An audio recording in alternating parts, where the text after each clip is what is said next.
మళ్ళీ సాక్షి పేపర్ గురించి మాట్లాడాలంటే నాకే బాధగా ఉంది, కానీ మాట్లాడక తప్పట్లేదు. ఎందుకంటే పొద్దున్న లేచి పేపర్ తీయంగానే అసత్యాలు, అర్ధసత్యాలు కూడా కాదు, అసత్యాలు, తప్పుడు రాతలు, తప్పుడు ఫిగర్లు మాట్లాడడం వాళ్ళ కామనే.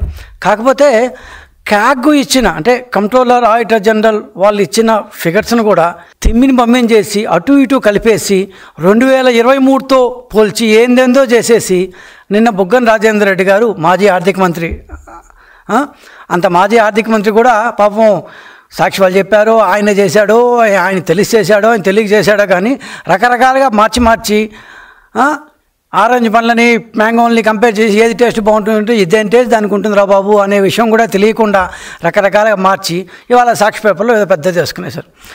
ఎందుకు దీని గురించి చెప్పాల్సి వచ్చిందంటే మామూలుగానే ఆర్థిక సంఖ్యలు చాలా క్లిష్టంగా ఉంటాయి, అంత ఈజీగా మామూలు జనాలకు అర్థం కావు.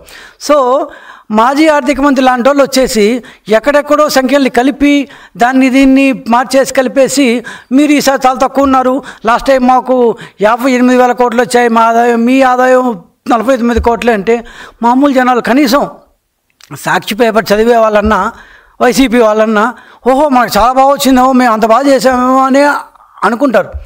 సో క్యాగ్ అనేది ఒక రెగ్యులేటరీ సంస్థ, భారత ప్రభుత్వం చేత అధికృతమైన రెగ్యులేటరీ సంస్థ.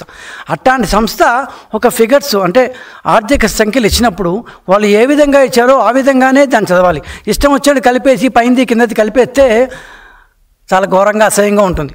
ఆ అసహ్యకరమైన పనే నిన్న బుగ్గన రాజేంద్ర రెడ్డి గారు చేశారు. ఇవాళ అదే అసహ్యమైన పని మన సాక్షి పేపర్లో వేశారు.